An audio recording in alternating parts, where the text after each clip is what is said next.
नवलखा महल सांस्कृतिक केंद्र में आपका स्वागत है।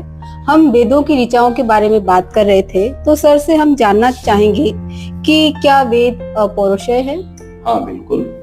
वेद अपौरुषेय हैं और इनको अपौरुषेय इसलिए कहते हैं कि किसी व्यक्ति विशेष द्वारा ये लिखे हुए नहीं है जी। वेद के अलावा दुनिया के जितने भी ग्रंथ हैं या तो किसी के द्वारा लिखित हैं अथवा किसी के द्वारा संकलित हैं जी। इसमें बाइबल, कुरान और जितनी भी चीजें हैं वो सब आ जाती हैं।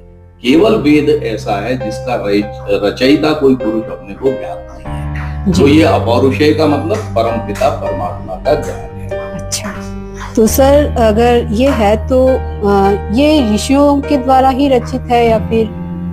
नहीं, देखिए, अगर आपका कहने का तात्पर्य ये है कि आपने जब वेद मंत्र देखे होंगे तो उनके ऊपर ऋषियों का नाम लिखा रहता है जी। तो प्रायः लोग आपकी तरह ये मान के चलते हैं कि इन ऋषियों के द्वारा लिखा गया, इनका नाम है।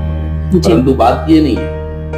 उस ऋषि ने उन वेद मंत्रों का साक्षात्कार किया, उनके अर्थ का विस्तार किया, इसलिए उन ऋषि का नाम वहां पर सम्मान के तौर पर, स्मरण के तौर पर लिखा गया है। ऐसा नहीं है कि उन ऋषियों ने उन वेद मंत्र की रचना की, इसीलिए कहा गया ऋषियों मंत्र द्रष्टारः, ऋषि मंत्र के दृष्टा थे। अच्छा, तो इसे श्रुति क्यों कहा जाता है? श्रुति, देखिए, श्रुति जब परमपिता परमात्मा ने अग्नि, वायु, आदित्य, अंगिरा को ये ज्ञान दिया तो उसके बाद वो कहते सुनते की जो परंपरा जी। उससे चला। गुरु ने शिष्य को कहा, शिष्य ने अपने शिष्य को कहा, तो इस प्रकार से जब ये परंपरा चली तो उसका नाम श्रुति पड़ गया। श्रुति कहलाता है वो, क्योंकि वो सुनने कहने की परंपरा से चलता गया। और बाद में जब कभी छापे खाने का आविष्कार हुआ तब वो प्रिंटेड फॉर्म में आया। प्रारंभ में ऐसा नहीं था।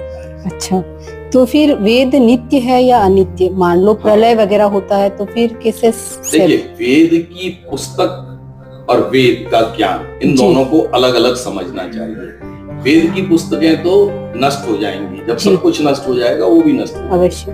परंतु वेद ज्ञान परमात्मा का ज्ञान है, वो सदैव परमात्मा के हृदय में अवस्थित है, उनके ज्ञान में अवस्थित है जी। तो जैसे परमात्मा नित्य है उसी प्रकार से उनका ज्ञान भी नित्य है। वेद कभी भी नष्ट नहीं है। अच्छा, आज हमने वेदों के संदर्भ में जाना, उनके तथ्यों के बारे में हमने परिचर्चा की, तो आगे भी हम इसको और बढ़ाते रहेंगे।